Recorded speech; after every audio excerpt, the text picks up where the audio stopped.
when something like Pulwama happens, I think initially we have a lot of outrage against it, and gradually, from being victims, we start feeling guilty or an oppressor.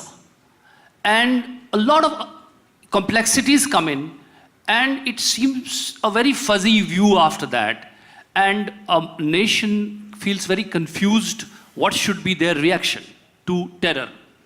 Say, the problem is right now, you're referring to, we're taking Pulwama as an example, you're calling this terror. But I want you to understand this. This is a planned agenda. This is not terror as far as they are concerned. They are trying to fulfill their goals in a very planned way. They did not even keep it a secret. They told you, we will bleed you with 1,000 cuts. So it is not terror, it is an agenda that they're fulfilling. They're doing what they believe is the right thing to do. Because if somebody is willing to die for something, obviously they believe strongly enough to die for it. So they're doing what they believe is the right thing to do. Now, from your standpoint, are you doing the right thing that is good for this nation is something you must decide. There is no need to get excited about this, there is no need to… you just get some satisfaction by labeling somebody a terrorist. I want you to understand, somebody is working, life or death, they are working for their agenda. What the hell is your agenda? Spell it out to yourself and act upon that. What is it? Well, for over a century, we fought for the independence of this nation. To make this nation free, we worked for over a century. A lot of life was sacrificed. Due to lack of vision, we sacrificed many more after we got our independence in the name of partition.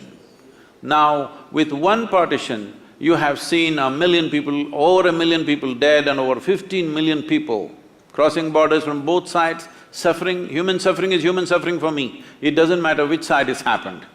So people have suffered, and in 70 years, still a whole lot of them are still not even settled on both sides of the border. And how is it that we have such a short sense of memory that we can once again talk of another break? So we must decide this. In my heart is very clear.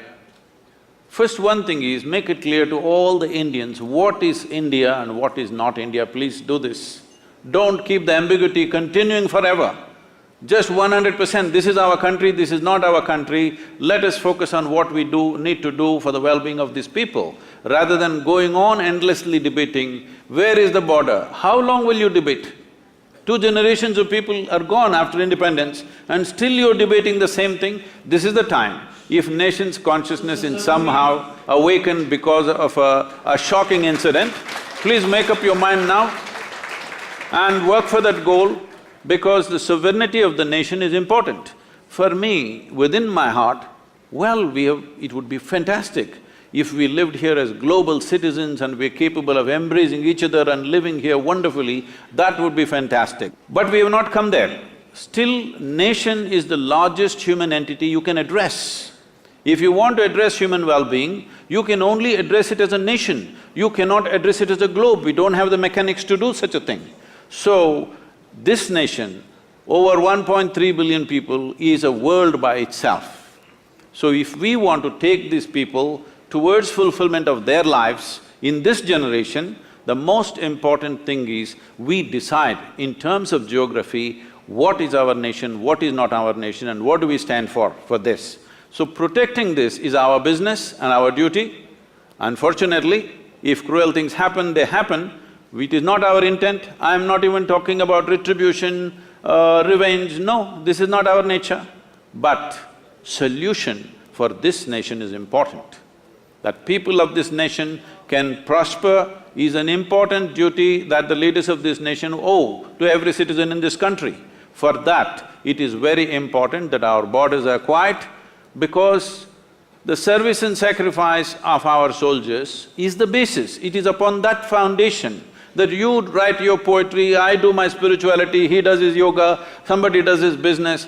For all this, The basic foundation is the stable situation in the country. If we don't create that, we are failing in our fundamental duty, we are not being peaceful, we are just being naive.